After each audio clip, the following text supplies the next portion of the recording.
Welcome everybody to the Brian Piergrossi podcast. That's me. Really happy to have Jeff Carreira with us today from Portugal. Exciting to across the pond, as they say. Welcome, Jeff. Well, thank you very much. It's great to be here.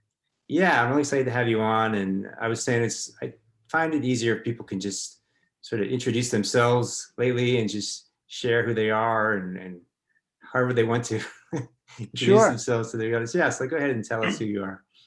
Well, I'll just say a little bit. I'll give you a very brief. Sure, brief summary. is fine. I was a very normal kind of guy. I became an engineer basically because my father said it was a good idea, even though my aspiration since I was young was to be an artist, but that didn't seem practical. Became an engineer, got married, bought a white house with a white picket fence, literally, and a 2-car garage, abutting a park. And at some point got disillusioned with the world that I was in of engineering, went back to school, studied education, started working in group homes for adjudicated youth because I felt like I was giving back. But at some point, I started to realize that all the work that I was doing with youth and incarcerated, I realized the problems were much bigger than what you could solve. At that point, you were so far down the end of the road that it was very difficult to make any headway at all. And most kids kind of went in and out of juvie prisons until they went in and out of prisons. And so I was getting disillusioned with that work and the sense of it being a huge help to the world. And then I was always interested in meditation. I was always interested in cognitive psychology. I banged into a spiritual community. I had a huge opening almost immediately. I left everything, my career, my marriage at the time, the house, and I spent 20 years living in a kind of postmodern ashram in Massachusetts, and had the opportunity to do as much spiritual practice as you could possibly want, and because of that, over all those years, I had incredible experiences beyond the normal, and of all different kinds, including Kundalini energetic awakenings and non-dual realizations and constant consciousness that stayed with me for days on end. When you're doing enough practice in an intense enough environment, you have a lot of powerful experiences. So once that community came to an end, I'd been in it for 20 years and I had become a very prominent member of it. And it was a natural thing for me to start teaching meditation and awakening and spiritual philosophy, what I sometimes prefer to think of as paradigm shifting philosophy. And that was 8 years ago. And over that time, I've been teaching online. I've been developing an online membership and a community. I've taught retreats in various places all over the world. And I'm just, I'm intending to continue to share the fruits of everything I've discovered until I'm not on the planet anymore. And I'm having a great time doing it. And for people who may not know what awakening is, or maybe there's a lot of different terminology these days, that this word can mean different things, different people, awakening, enlightenment, self-realization. What exactly, I know it's one of those things that like you can't really put it in words, but to attempt once again, how would you put it into words?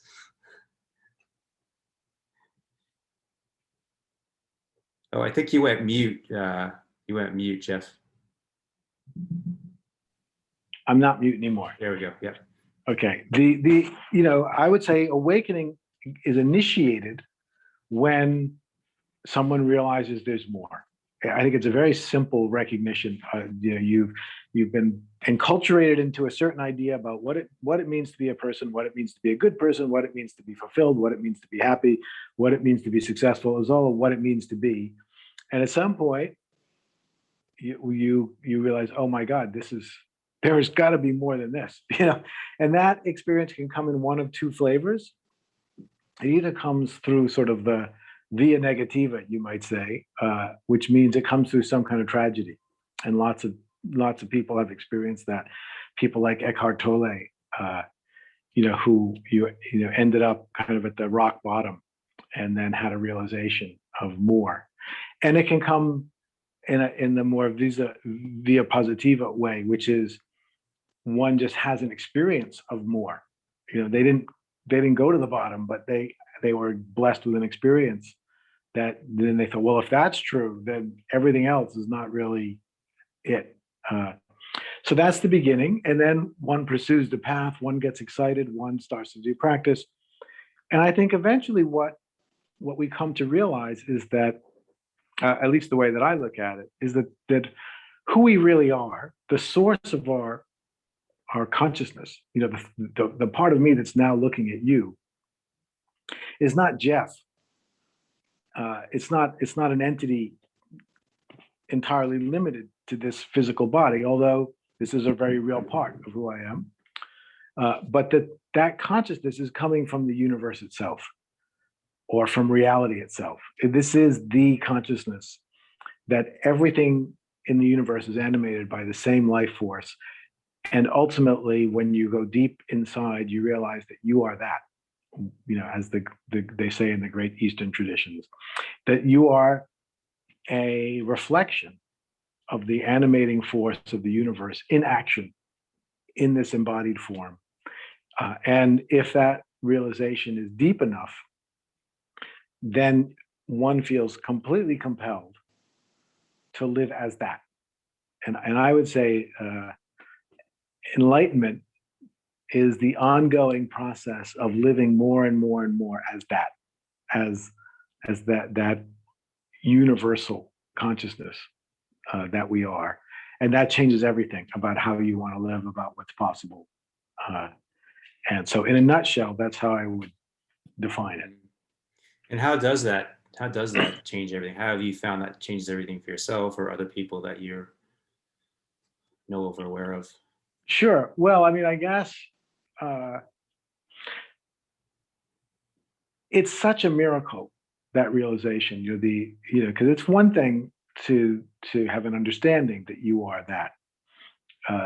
It's a very different thing to feel yourself shift into that energy, and feel yourself flowing through a human form, and feel yourself being everywhere and looking in any set of eyes, or in any living creature or anything, and seeing yourself reflected back, and recognizing that you are everywhere, that the energy that animates life, is everywhere.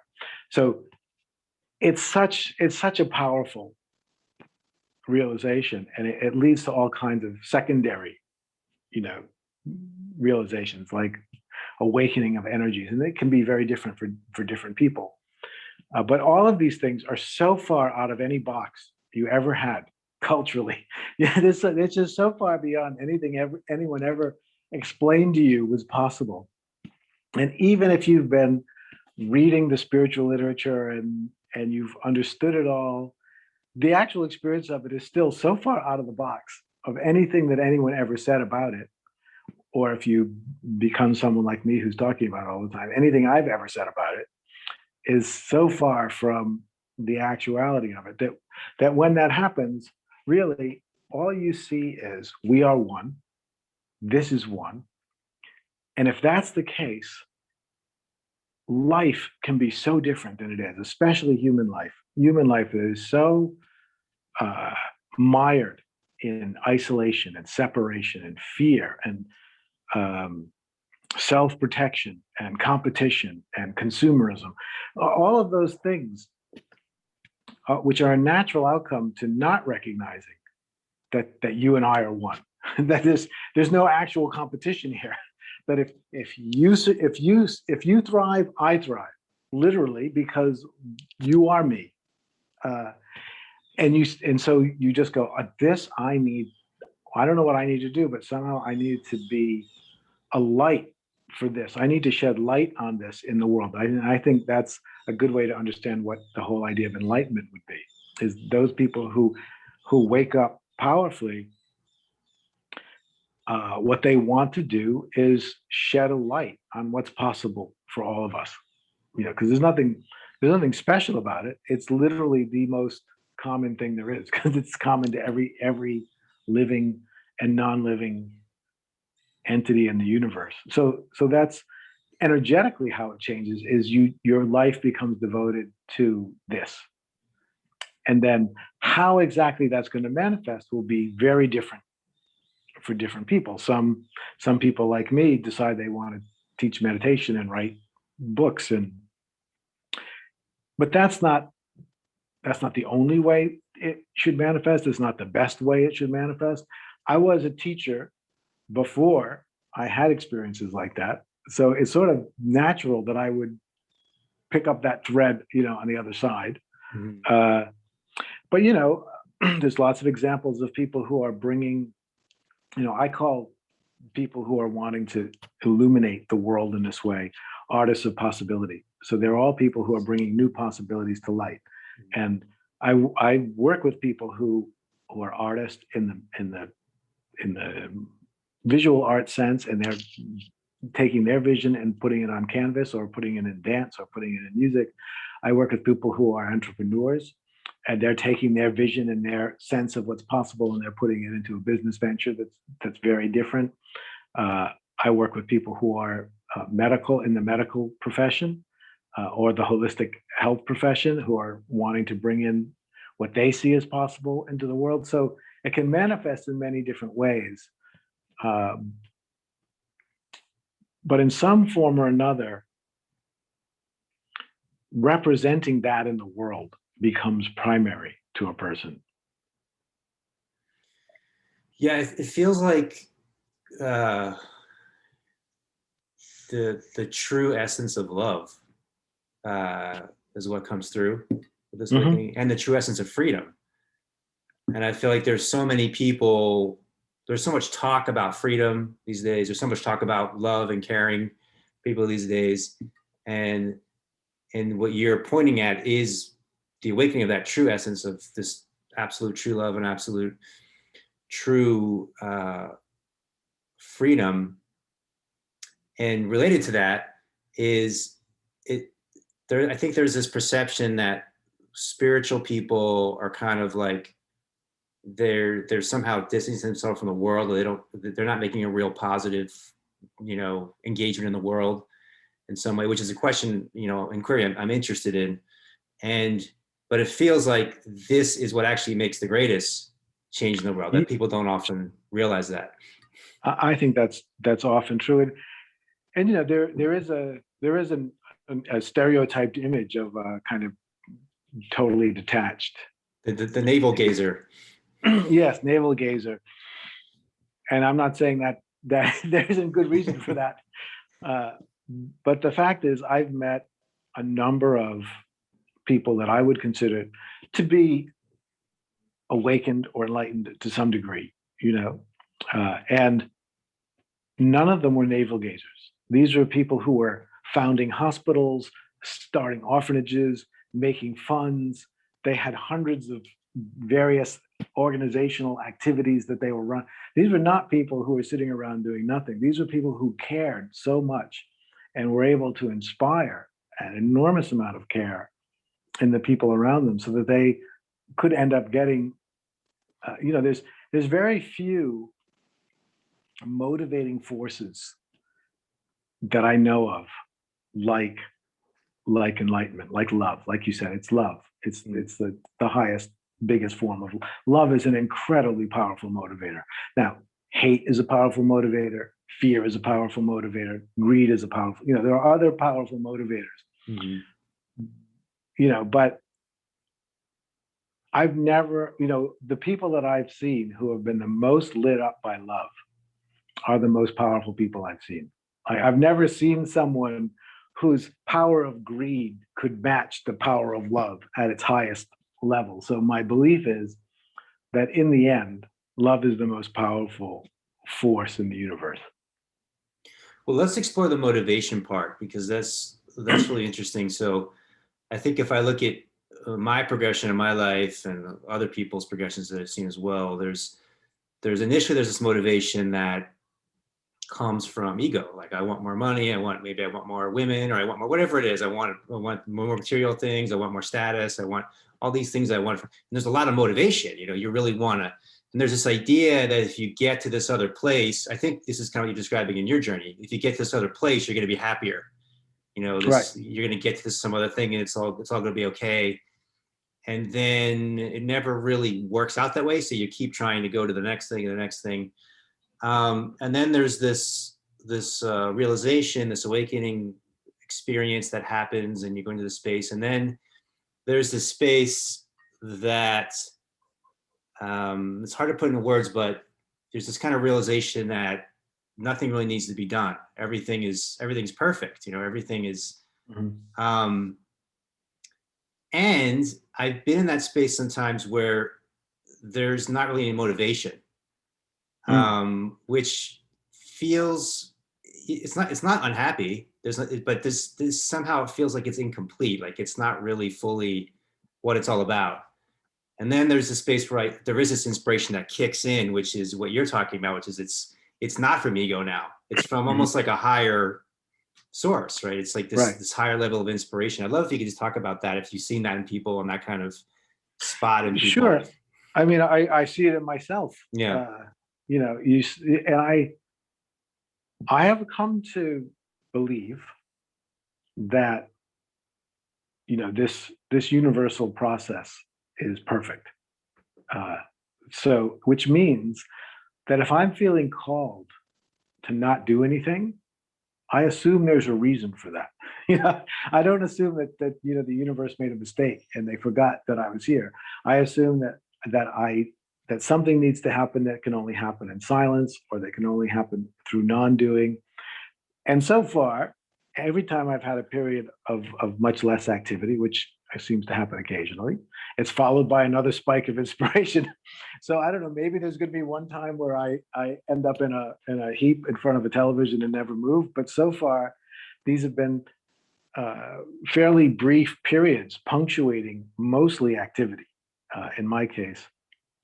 And I see that in the people I work with sometimes, and I feel like I get a better and better sense that it's not always the time to grow. It's not always the time to do things. It's not, it's like everything else makes sense. Everything else in nature is like that. Plants don't just grow indefinitely. There's natural ebbs and flows to everything. Our breathing is an ebb and flow. And if we look at our life, we'll see there's ebbs and flows. There's tremendous outputs of activity. And then there's times of inner reflection and just deepening. And they seem to come fairly regularly. And it's all, I think we're trained in our culture to basically create a model of how you should be and then force yourself to be that way. And the model tends to be very active, especially if you're in the American culture in the way that you and I are, at least. So it tends to be that you should be busy, you should be producing, you should be succeeding, you should be achieving. And that's very deep conditioning. It goes exactly, it doesn't go in the opposite direction of the spiritual motive. It's just only partially aligned. I think there are times in a pure spiritual motivation where this forward movement, energetic kind of eros energy is what's called for. But there's at least an equal amount of time, and I think in our culture, probably more time, in which we're called to relax and let go. And we have very little. I mean, this is one thing that I'm realizing is I almost want to change everything I teach to just relax, because as time goes on, I see, oh, nobody knows how to relax. And our society has no real cultural value for relaxing. You know, there's a cultural value for being on vacation, but then I see people on vacation. I think, oh my God, they're like busier on vacation than they were when they were working. You know, they're trying to get every possible vacation experience in they can in the time they have, you know, to not be working. And they're done with their vacation. They're exhausted going back to work. And, you know, we don't know how to stop. We don't know how to let go. And the universe, this true source of our being, she, if we want to give her agenda, she can start to move into your life when you're not so busy. You know, her problem is everybody's too busy. It's like even the spiritual people are too busy. They're too busy doing this, and too busy doing that, and too busy growing, and too busy with their own agendas. And I sometimes imagine her, the universe, the energy that is, looking for someone who's not doing anything. Going, there's somebody, there's a body I can inhabit because that one's free, that one's available. So I like to say, spiritually speaking, the state that I think we want to strive for, work toward, practice for, is availability. You know, it's this place where we're ready to be taken. You know, not doing whatever it is we think we're doing, but ready to be taken by, as you said, a higher impulse that's there, ready to flow through as soon as we're available. Love that. Love that. Thank you for that. Let's talk about the evolution of the teacher. I think it's a really fascinating subject. You know Samuel Bonder? I do. He was our last guest, my last guest, he and his wife. And he's been around the scene for a long time. So we were kind of getting into this subject. So it feels to me like, so you're do you call yourself a teacher? I mean, you're teaching about. I try to be very limited in my definition of teacher. I definitely teach meditation and I teach spiritual philosophy, and I kind of like to leave it at that. Yeah. Yes. Well, that's kind of what I've seen is for myself too. Like I call myself a coach, and I've kind of distanced myself from the phrase spiritual teacher, and which on one hand it's like, well, it's just a simple term. You're teaching about spirituality, but it's become this loaded thing connected to the guru and all this sort of stuff. So that's the question. It's like there's this evolution of people who are sharing about spirituality and awakening now, and like what have you noticed, and you know what do you feel is the best way to bring these truths to people? My sense in the general scene is that when I was first a spiritual seeker exploring, and there was, you know, the guru, and there was this that was kind of, you know, those are the people I was looking at, and that's really shifted quite a bit now, and it's kind of moving into a different place. And just wanted you to, you know, talk about, I know you had experience with Andrew Cohen and the community there for quite a while, and just what have you seen, and what do you see now, and where is it going, and what do you think is a good place for it to be going, and Right. so forth. Well, here's what I think. I think it's a complicated topic. Yeah. and it's complicated because there isn't a one size fits all idea, because so the traditional guru, you know, is the person you surrender to. And, you know, given I've had experience, I think I was as surrendered to my guru, you know, who I considered my guru at the time, as you could be. I didn't hold anything back in terms of my complete devotion, and there were many ways that served me. And I think there's certain places along the path, certain times along the path where one needs to let go in that way. To, you know, because the relief is, you know, I can just serve, I can just let go, and that can be very helpful at some point. I think it's helpful, you know, there's a limited space along the path where that's profoundly helpful, and that it can quickly turn sour. And also, it's, you know, I would never want to call myself a guru or imagine myself in that role. That's like, I wouldn't wish that on my worst enemy. It's such a hard role to play. I have met people who seem to do it well. I've met a lot more people who have run into problems. The problems almost seem inevitable, but there are places on the path, where it's valuable. There was a place for me where it was valuable. There's a place for other people where it's valuable. I think what's interesting today, and what makes this an interesting question, is there are a lot of people like you and I. Right. That's what I'm pointing at. Yeah. Right. Yeah. So okay. So then you're talking about a different section, the different place on the path. This is mostly people that I work with, people who've been on the path for decades, years, years at least, decades in some cases, and have had powerful realizations. And if they had been around in the 60s, probably would be teachers and gurus, because there wasn't anybody else around who knew it. Yeah. But now there are a lot of those people around, at least at a certain, not as a percentage of the population, but as a percentage compared to decades ago, there's a lot more.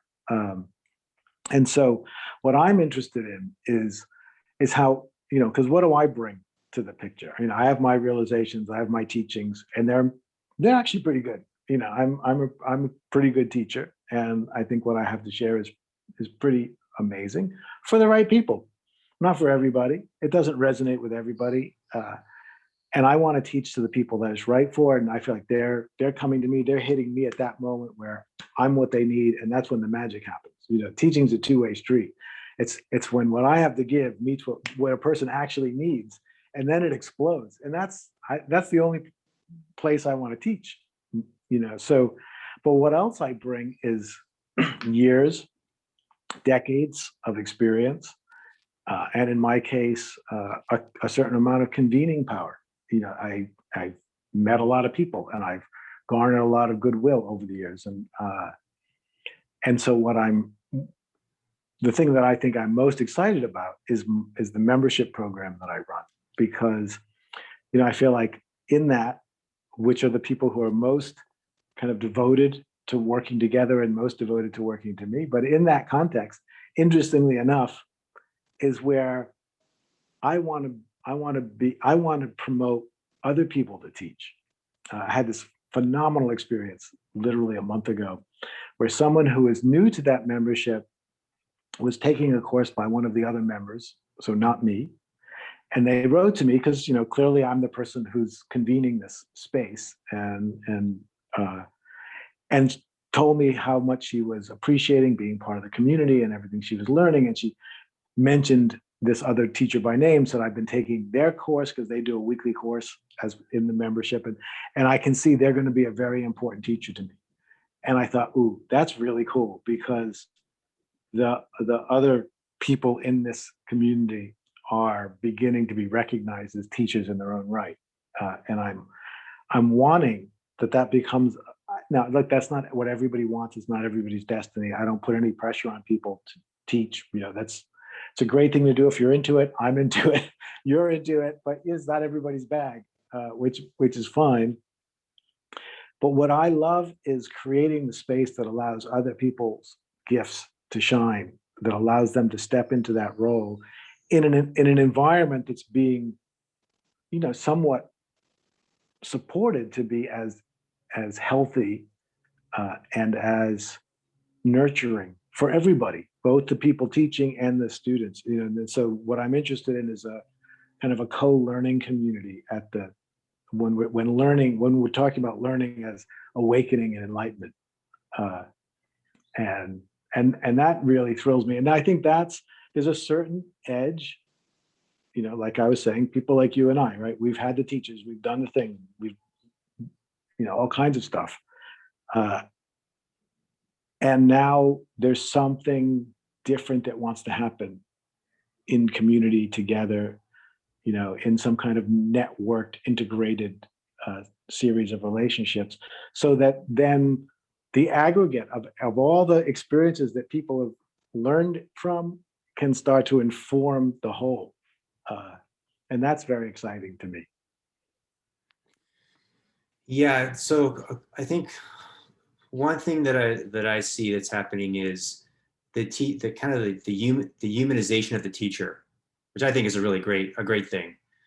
Because I think there used to be just kind of like the teacher's not really human, or he or she, mostly he, is like, there's something, it created this kind of division and separation, which is ironic because the whole thing is about transcending division and separation. So I feel now the communities that I'm connected to, that I'm a part of, it's more like, hey, we're all human beings, and one person may have more of a revelation of the spiritual awakening than another person, and they can help them and talk to them and meditate with them and be of support, but they're both equal human beings, and maybe the other person's better at math or better at building houses or something. So I think that's a great shift that's happened. And then I recall you talking a bit about having experiences or doing experiments with groups of people being in a shared awakened consciousness at the same time. And that seems to me like that's what it's all about. Even talking about now, I'm excited. I think that's kind of the next level. I'd love to hear you talk about experiences you've had with that, or where you see that going, or what's possible there. Oh, looks like you're on mute again. I mute myself to be quiet while you're speaking, but then I have to remember to unmute. Let me say something first about the humanization of the teachers. Yes. Because I think that is very important. I've been blessed with being so obviously human that people don't tend to mistake me for divine. But anyway, that's my lucky charm. But I think, it's what's tricky in there is, on the one hand, absolutely, having been part of a cultural context in which the guru was seen as infallible, and then seeing where that can go really wrong. I'm all on board for the humanization of the teachers. And at the same time, I'm aware that we don't want to throw the baby out with the bathwater, in a sense, by not venerating the source. So the thing that we were supposed to be devoted to and honoring and surrendering our lives to wasn't the teacher, it was the source. And ideally they were a reflection of the source, which is why all of that devotion and all of that surrender was kind of pointed in their direction. I guess what's tricky, and why I wouldn't recommend being a guru to anybody as a career path, is it's very difficult for people who are experiencing that source through what appears to be through the actions of a person, not to conflate the two, and to think the person is the source. And if you've got a lot of people around you doing that, it's very difficult for the person who's playing that role not to think of themselves believe that it. way. Hey, that's what happens. Yeah. It's very tricky. And if you're a person who sort of wants that anyway, it's even worse. But I think even for very pure souls, I mean, you have to be a very pure soul, I think. And there have been those on the planet, but I think it's rare that people are that pure. In terms of the collective awakening, I mean, this is a very interesting topic as well. You hit all the big ones. Yeah. So, because I know you've been at the center of this, so you're a great person to talk to about this. You've been at the center of this kind of guru-centric spirituality, to now we're moving into something else. And I think the community that you were a part of was kind of a big part of what this shift, big part of creating this shift that's happened. Absolutely, because it was a very top-down guru-centered model during the time that I was there. And as I said, I benefited in many ways. Lots of people benefited from it in many ways. I was damaged in certain ways. Everybody else was damaged in certain ways. Depending on the person, the damage outweighed the benefit, or vice versa. But in the end, it just proves to be not a long-term solution. Even if it has a certain value at a certain point. But also, we were into collective awakening. Right. And this was in the early 90s, and this was an amazing, this wasn't something people were doing. There wasn't that much around about this. And we worked at it really intensely. We'll have to have a lot longer time before I can go through the ins and outs of the intensities. But the result was at least in terms of what I participated in, there was a retreat, a 2-month long retreat, in which an enormous amount of pressure was put on the participants. You So say 2 months? 2 months, yes. Wow, that's a long retreat. And not only was it 2 months, but okay, so this is part of the ways that my teacher would work. This was a 2-month long retreat, but we didn't know actually how long it was going to be, because the ground rules set were you'll be on retreat until something happens that I recognize is what was supposed to happen. Until the miracle happens, you're on retreat. And so we all thought it was originally going to be a month, and then a month went by, and then I couldn't get any more time off work. So in between sessions on retreat, I was calling my workplace at the time to tell them I wasn't going to be continuing, because I didn't know how long this was going to go on for. And it ended up being 2 months.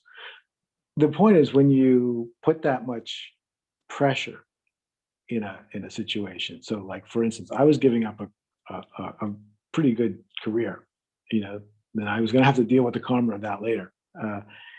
And so I was going to give everything to the practice and to what we were doing.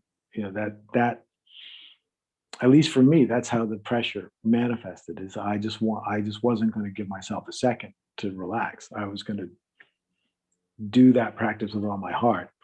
The result was an experience of collective awakening, in which the best way that I can describe it is a group of people that opened up to a source bigger than any of us. And we would meet night after night, get together, and this energy would take over.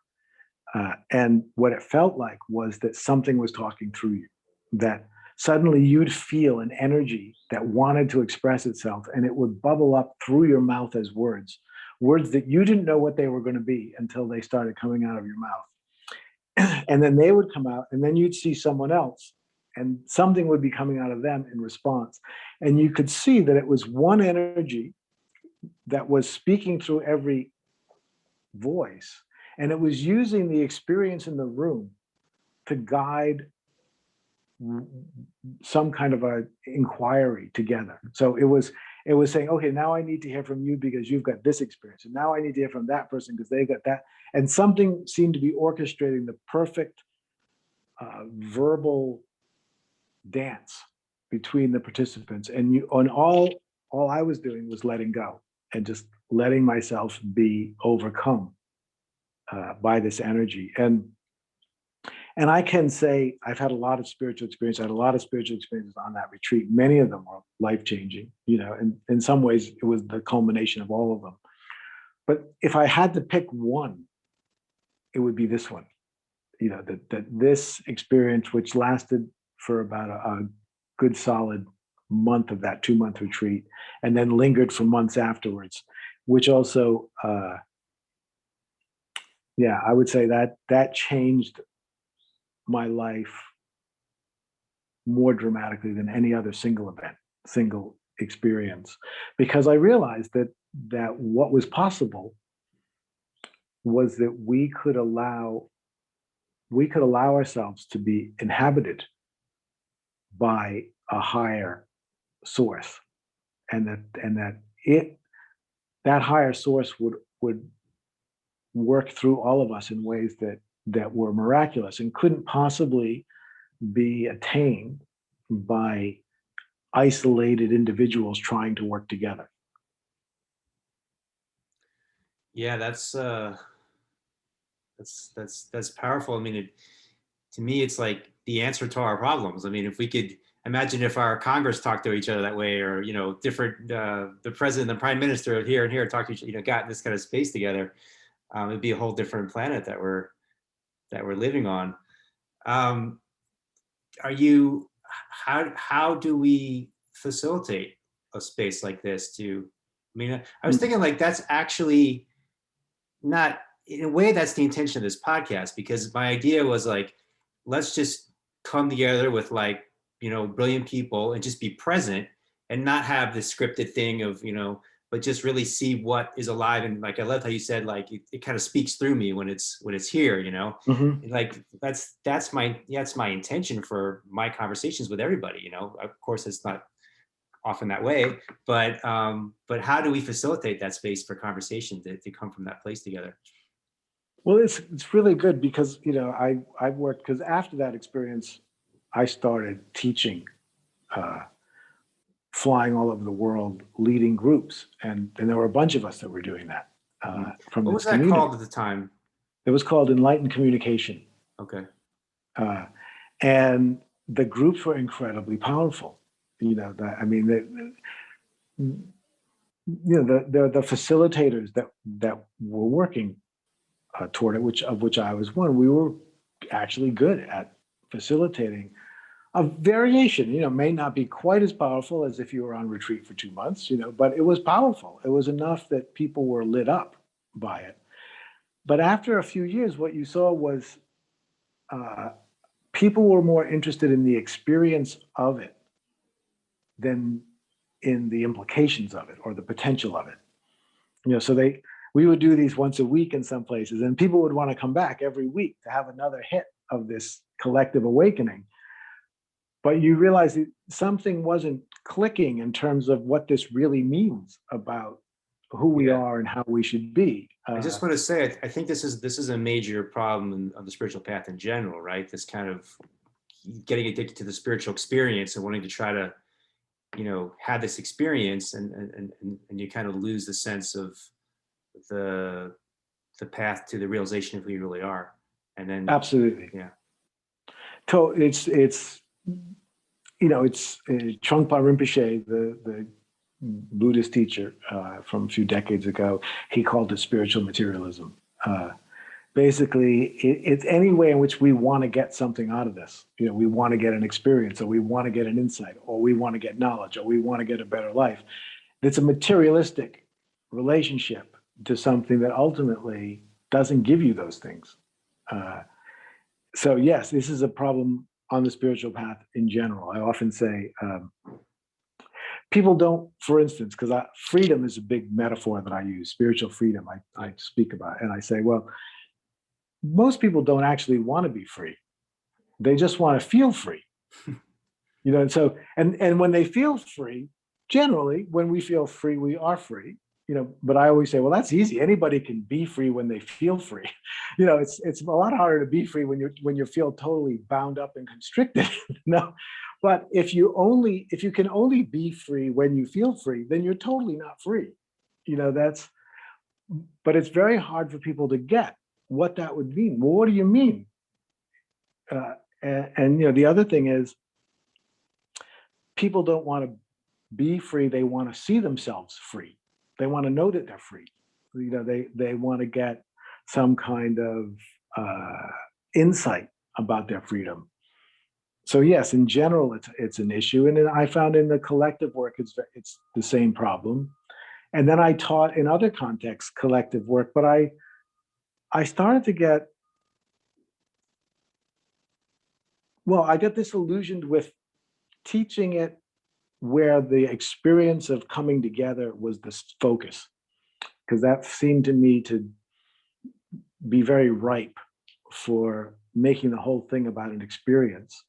And then it can become just about an experience that individuals are having of being together, which is not quite the same as what I experienced as something bigger than all of us animating our bodies, which it didn't feel like being together.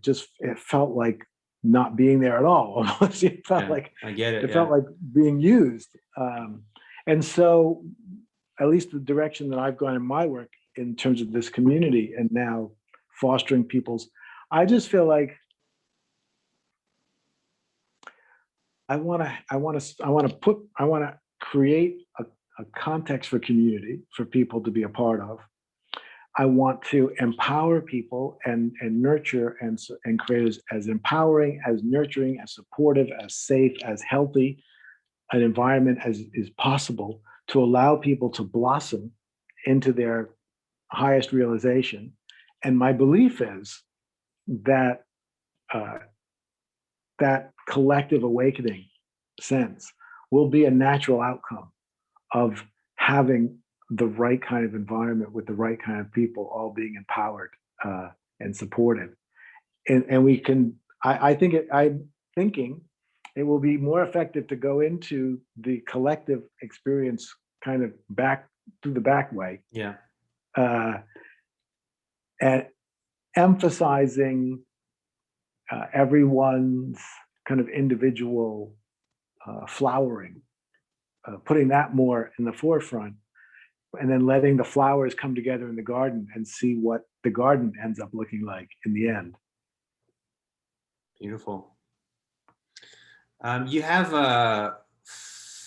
5, what would we call these? There is on your website. There's these 5 different aspects of your teaching, I suppose it is. We can potentially touch on all of them, but I wanted to talk about the paradigm shifting. Yes. And have you speak about that a little bit, and what is, I'm really fascinated by where science is going, or where things are at as this awakening comes into being, and how science is going to be revolutionized with this awakening. So somehow I know there's some things about science in here as well. So anything you want to tie in? Well, I just wrote a small book called The Spiritual Implications of Quantum Physics. Okay, perfect. Because I was a physicist, Yeah. Originally I studied physics and then was an engineer.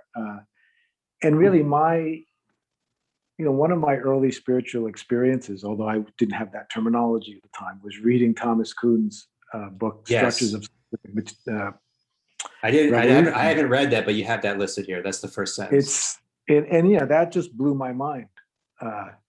And basically, and I'll just very briefly, he goes to the history of science because he was a historian of science. And he said, look, we have this idea about science that it's the gradual but steady accumulation of knowledge about the way things are, right? And he said, that's a myth. It doesn't actually exist. The actual history of science is there's a steady gradual accumulation of knowledge heading in this direction. And then there's some massive shift in the way everybody's thinking, and suddenly it's all going in this direction.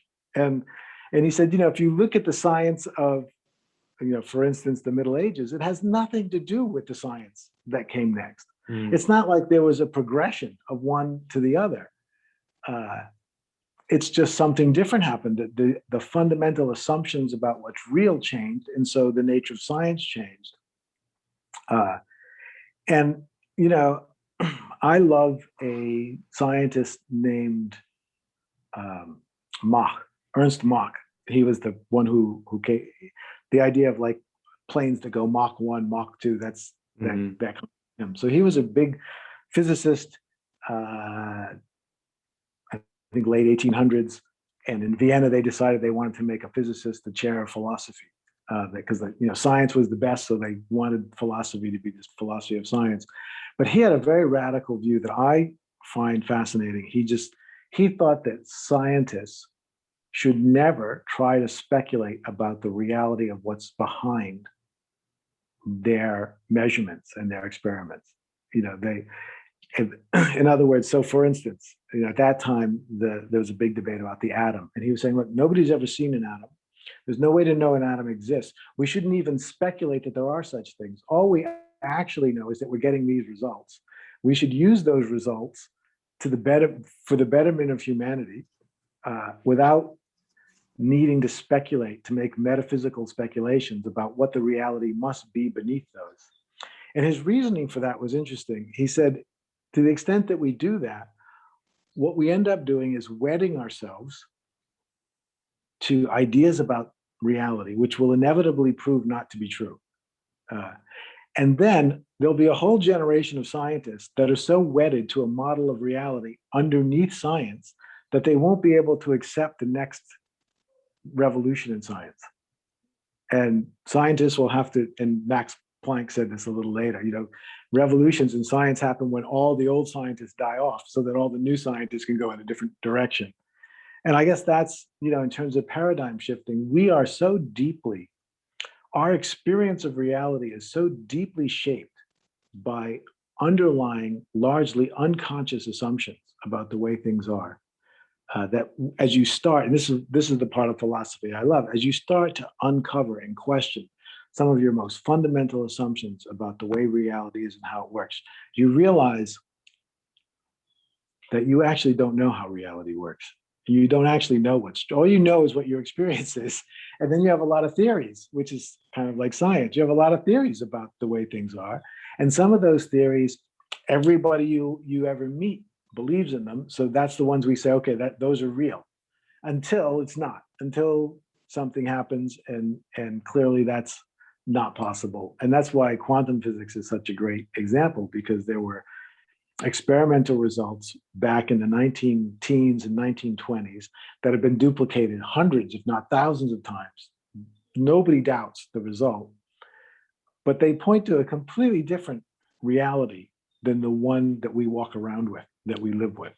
And it's interesting to wonder how long it's going to take for our perception of reality to be influenced by what we now know about reality in terms of the quantum realizations. So that's a little bit about what a paradigm shift is, the underlying assumptions that shape not just the way we think about reality, but our actual perception. This is what I really find mind-blowing.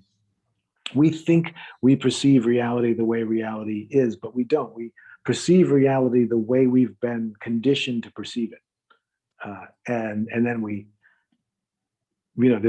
there are aspects of our perception. A paradigm is like this closed loop. You're conditioning yourself to perceive things a certain way. And then you're saying, because you're perceiving them that way, that must be the way they are. And so it's very hard to get out of that loop. But when you do, it's mind-blowing. And spiritual experiences blow you out of your paradigm. Because suddenly, for instance, I mentioned this, but there was a very powerful experience on that retreat where every night I go to sleep, every night I see myself go into complete blackness. Every night I'd see dreams appear and disappear, and then I'd go back into blackness. Then I'd see my body wake up in the morning. Then I'd be standing up, but I wouldn't lose consciousness all night. And it would happen for 3 nights in a row. I forgot how to go to sleep and lose consciousness. I just watched my mind and body sleep, but I was somewhere outside of my mind and body. So, an experience like that, it just blows the paradigm away. The paradigm, which is I'm somehow a person in this body, it ended, in that kind of experience. And the idea that I would die ended, because I saw I'm not really in that body. I'm an awareness that exists beyond the body and beyond the mind. And when the body and the mind are gone, the awareness that I am will still be here. It always has been here. And I felt a complete emotional release from the fear of death, because it was clear to me that what I am, as the Buddha said, it's deathless. It was never born, and it will never die. Yeah, beautiful. One of the things with quantum physics is that there's this, correct me if I'm wrong, but there's this realization that the observer and the observed are one, that they're not two separate things. And the observer by their act of observation is shifting what's being observed, and what's being observed is shifting what the observer is. So how does that change science? Like, how does that change science as we know it or understand it? What is the new science, so to speak? Yeah, well, I think that's the $1 million question. I don't know how long it's going to take to answer that question. It's tricky with these things. I say this in the book that I wrote, because the results of quantum physics are very good at telling us what we currently believe that can't possibly be true. Mm-hmm. They're not as good at telling us what actually is true. Mm-hmm. Because you can speculate, and lots of people do speculate, but it's pretty speculative. Mm-hmm. There's just a few results, and they certainly imply that, as you're saying, so the famous one is the double slit experiment. If you've got 2 slits and light goes through it, it acts like a wave. If there's 1 slit, it acts like a particle. Okay. Now, if you know the other slit exists, then it acts like a wave. If you don't know the other slit exists, if you don't have something looking at the other slit, then it acts like a particle. So it all gets very weird because somehow there's some way that the observation or the knowledge is affecting what happens. So this is what you're saying. And you can't speculate too far about what that means, especially at the macro level of people. But it certainly tells us that at the most fundamental level of reality, the idea, and then it starts to make sense anyway, when you think about it. The idea that there could be an observer separate from the observed kind of breaks down. And then you start thinking, well, that sort of makes sense because we must all be part of the same one universe, you know? So it sort of makes sense that ultimately everything's affecting everything else. And I think, you know, there's some work being done in that direction, and lots of physicists, including people like David Bohm, did amazing work. But it seems like it's going to take a long time for that to result in a complete overthrow of science, largely because most of the practical uses of science work really well with classical science. You don't need quantum physics for most things. So, and the quantum world doesn't affect the macro level at which we observe. So I don't know. I'm excited about the idea of what science will be in the future. It will probably be very unrecognizable as science. It may be something that's more of a blend of things that we're currently calling spirituality and metaphysics and the paranormal, and you know, all these things may start to meld together into some more holistic understanding of a multidimensional reality. That's what I write fiction about these things because that's the safest. It's the safest place to speculate. I got to check that out. What are some fiction books you have that touch on these themes? Well, I've written a number of fiction books. So there's one called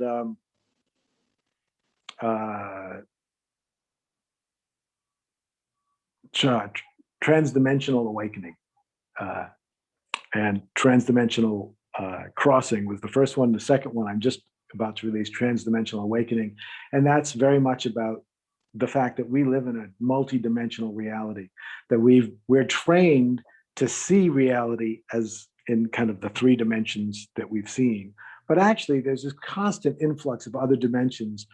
We just don't recognize it as such. It's always happening. Sometimes we see things as coincidences, or we see them as just weird aberrations, or we've just learned to not see them at all. But the dimensions that our five senses see very easily are constantly being influenced. You know, this entities, things from of higher dimensionality, constantly moving in and out of our normal dimensional space, and that's what I think spiritual experiences are. Spiritual experiences are where suddenly you get a glimpse of other dimensions of reality, dimensions beyond the ones that our five senses happen to be attuned to. So that's an example. I've written a book called Dreamed Awake, which is really about the power of dreaming and lucid dreaming. So I'm having a lot of fun with those. And then I have a series starting with a book called Eternity, which is basically about my experience in spiritual community with lots of fictional elements. What's that one called again? It's called Eternity. Eternity, okay. And I wanted to have a way to write about what happened in community that would allow me to share both the miracles and the insanity, and mix it in with lots of fictional elements, so it would be very hard to pin anybody down. And it worked because it was very fun for me, and I want to continue to write more of those. And it allowed me to revisit and to rethink experiences I had in community. It gave me a safe place to do that. And yeah, so anyway, that's been fun for me, because at some point I started to feel like fiction is a very powerful vehicle. Richard Rorty is an American philosopher. He died, but he was an American philosopher. And in the end, he would write about how philosophy is really a form of literature. Philosophy is really a story about the way things are. And often the philosophy that gets adopted and believed as true may or may not be the most true in some objective sense, but it's the one that as a story, as literature, captures the most imaginations. And he started to feel that, we should look at all literature for its potential to shape the way we think about what's real. And because there are forms of literature that he felt were even more powerful than discursive, philosophical treatises. And even though philosophers may be spending a lot of time reading those, most people aren't. Most people are learning about how reality is from much more mainstream sources. And he, I think, wanted us to start to introduce into the mainstream popular, entertaining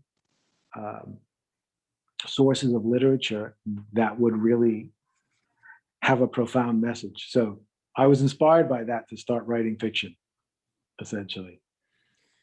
You're leading me into one of my deepest inquiries, which is there any such thing as a true story, or is there any such thing as an objective reality? I have a personal opinion about that. I'd love to hear your personal opinion. Right? Because if I say, no, there's no such thing as an objective reality, then that would be an objective reality. So True. This is that question you can't answer. But my opinion and my belief is twofold. Well, I guess the biggest belief is I don't know, and I don't think anybody's ever going to know. I think it's I think it's the most important question to ask, though. And it's important to realize that how would you know? How would you know if something was objectively real? And the whole idea of objective reality is kind of a myth. Now in theory, I kind of believe that there's something real somewhere.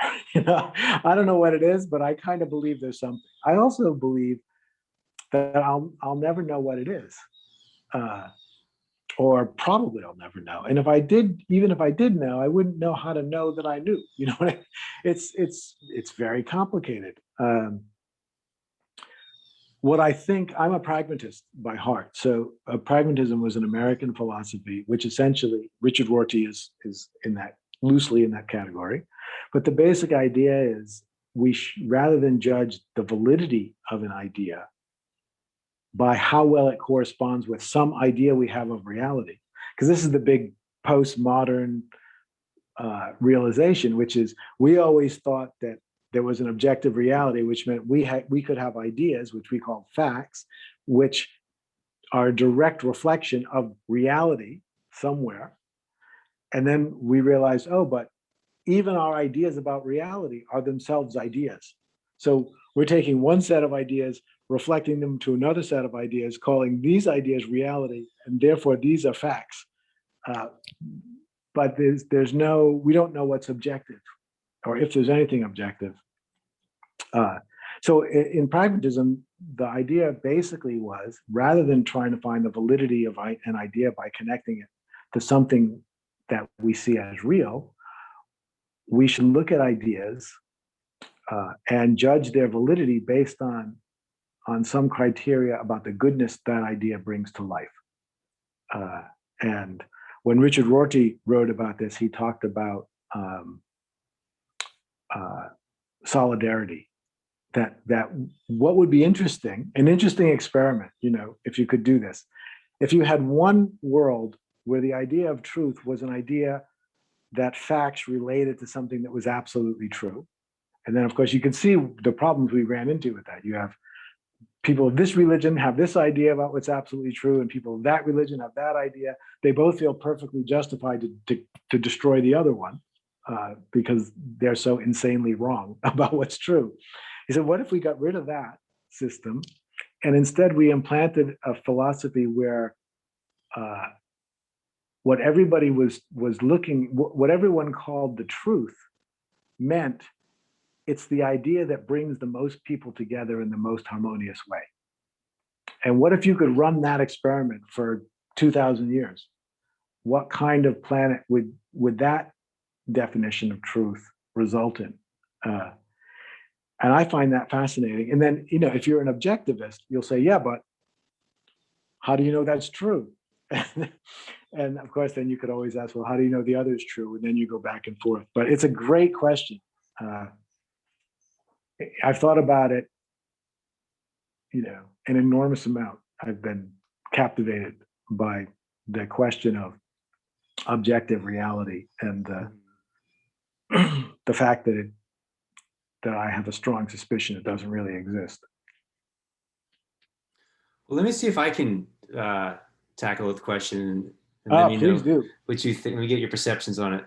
So, to me, the objective reality would be what you call like the nothingness or the emptiness or the void or the spaciousness, which is the inherent reality of everything and nothing. And then you can awaken to that reality, which to me, that's what you're talking about. And then you see that essence in everything. And it's, that's because you're that essence, I'm that essence. So now we're coming in the trees, the essence, and the clouds and the rivers and so forth. So now we're all coming from this. We always were, but now we realize that there is the same essence that's here. And so now we're in the truth, living from living from this place of the truth.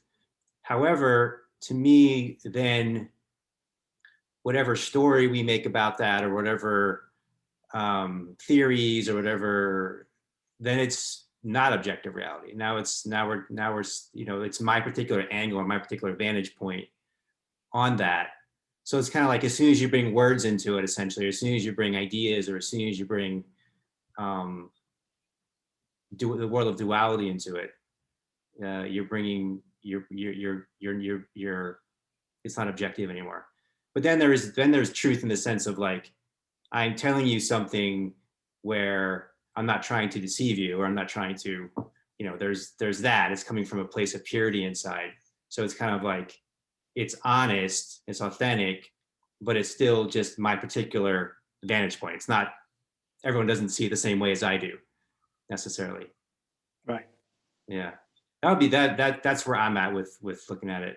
No, I mean, right that's great. I guess what's tricky about any of these things, because eventually what tends to happen is you just burn yourself out from asking the question. Yeah. But because what's tricky is everything becomes an idea in the end. So even the idea of emptiness is an idea. And if you're going to talk, you have to use ideas. That's sort of why a teacher like Ramana Maharshi supposedly just sat and didn't say anything. And people will sometimes ask me, why don't you sit and do nothing? And I think, well, I don't know. In some ways, it would be a perfect reflection of the truth, but I don't know if anybody would listen to that either.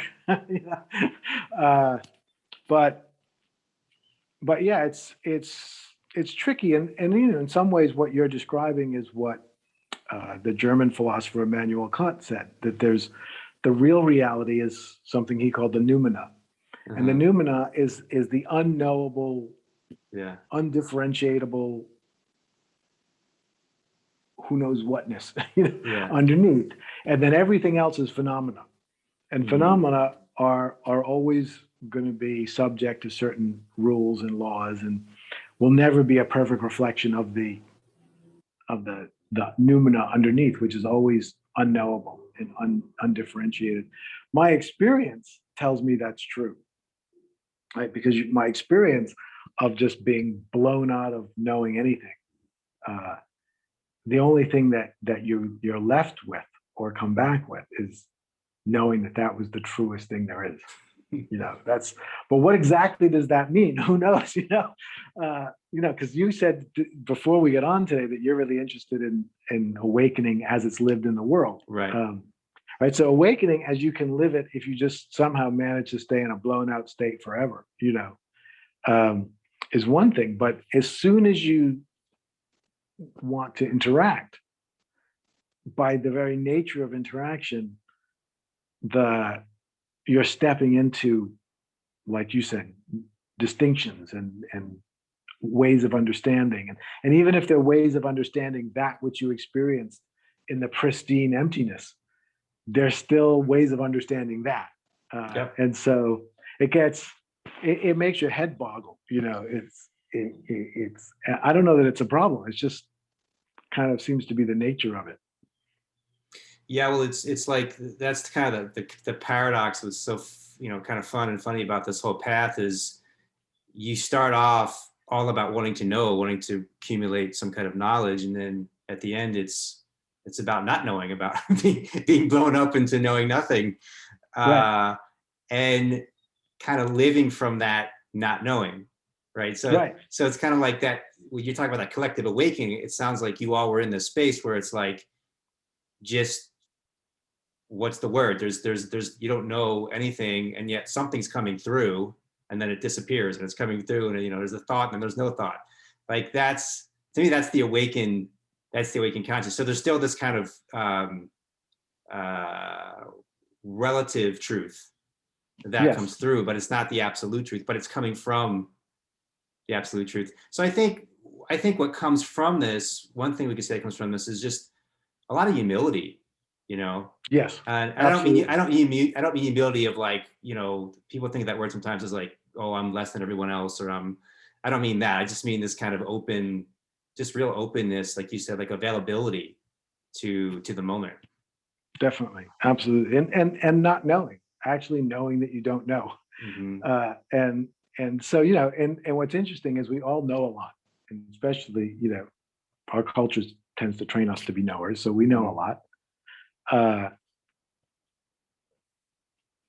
But there is a way that underneath it all, even though you know all kinds of things, and we all do, underneath it all, you know all of it suspect. Right. You know that at any minute the rug could get pulled out from under you. And this is the great. I always say of myself that I was a special needs teacher in reality also. But I often say I was kind of a special needs spiritual seeker. Because I lived in an intensive spiritual environment for 20 years. Honest to God, like halfway through that, I'd had so many experiences, and they were mind blowers. They were not small ones; they were the big ones people want. And I would read books by these great spiritual masters. A lot of the modern masters, and I would think, I've had more experiences than they had. I must be terrible at this, because I'm not enlightened. I just keep having experiences, and they're not working for me. At some point in the end, and this gets back to your point, I was like 18 years into it. I was sitting down for my next retreat, and I was so earnest. Every retreat, I was going to go further than before. I was going to give more. I was going to stay up later. I was going to, whatever it was going to take. I would fast. I would eat. Whatever was the experiment of the moment. And I sat down to meditate. The bell rang, and I just realized I didn't have the energy for it. I was like, I just cannot do this again. It was another 10-day retreat. I just can't do it. I've done so many of these, And I thought, I've lost my spiritual will. Like I'm sunk now.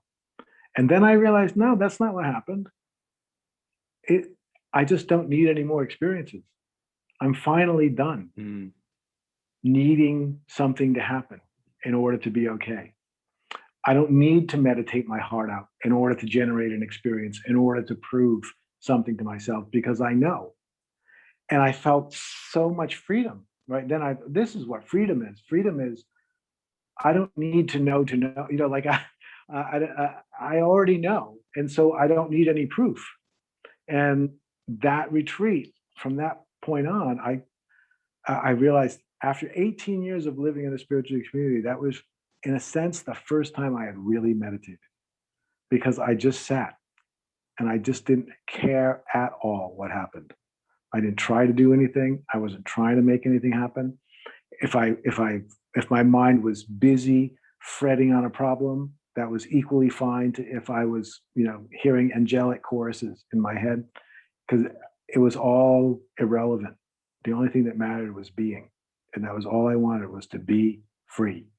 And it was a miracle. It was and it was exactly not what I was expecting, because I always thought there was going to be some experience that sort of blew me away and left me completely changed. But in the end, what I experienced was just that I didn't need any more. I was done and I was available. And I realized this is what it means to be available. I'm not doing anything in meditation. I'm literally just here. And so when I teach meditation, I try and teach people just to do that. Yeah. Like, I'll save you the 20 years of intensive practice. Just be available now and end it, because nothing, as as valuable as those experiences were in a certain way, in the end, it's not really it's not the point, and it doesn't really matter. That's kind of how it strikes me now. Yeah, just that wide open availability to the moment, space of not knowing, and Exactly. presence. Yes, Presence. absolutely. Yeah, Absolutely. and then being able to bring that right from the meditation into conversation, into playing with your kids or your wife or your husband or your job, or right. Exactly. And what's interesting about that is, um, I often tell people, don't necessarily even think about it as bringing it, because that kind of gives you a role. But I usually say, when you're doing your practice, whatever that practice might be, do it with all your heart and reap the benefits of pure freedom and sink in it, wallow in it, bathe in it. And then when you're with your kids, or you're at your job, don't think about it. You know, if the benefits of your deep peace in practice will naturally show up in your life. And anytime you're trying to bring those to life, there's always got to be this question of who is the person who thinks they need to be the carrier of these, versus give yourself wholeheartedly to your practice, to your study, to your spiritual life, which in the end becomes your whole life. Because then the time when you're with your kids becomes a spiritual practice, not by trying to bring meditation to that activity, but by being present with that activity as perfectly and fully as you can be. And then in the end, there's just a life lived in complete presence. And that makes you totally available always. Beautiful. So Jeff, what are you doing now? How can people connect with you and get involved with what I you're mean, doing? the easiest way is my website is jeffcarreira.com. And I have a couple of free courses on there and lots of resources, audios and videos and written things. And I've written lots of books, so I'm not hard to find in written form. Yeah, so if people go to jeffcarreira.com, they'll see everything that I'm up to, all the courses that I've done. Some are available as downloads, others are on a calendar. Most everything right now is virtual. I hope at some point I'll actually be able to do a retreat somewhere in person again. I'm imagining that's coming fairly soon, but still haven't quite figured it out yet. But that's the best way. Mm-hmm. And you're based in Philadelphia, you said, right? I am based in Philadelphia, although by and large my work is virtual, so people can connect with it from anywhere. Do you ever do anything in person there in the Philly area? I've done retreats. Okay. For a while I was teaching locally at like a yoga center. Mhm. I don't know if I'll go back to that or not, Mhm. but I will definitely be doing retreats. And there's a beautiful Pendle Hill, because you're a little familiar with Philly. There's a Quaker retreat center called Pendle Hill. It's a beautiful place, and that's where I've done retreats in Philly, and just outside of Philly. And I'm sure I'll do them there again. So it's a fantastic place. Awesome. Well, this has been great, Jeff. I really enjoyed it. And It was really fun, Brian. Thank you so much. thanks so much for being here.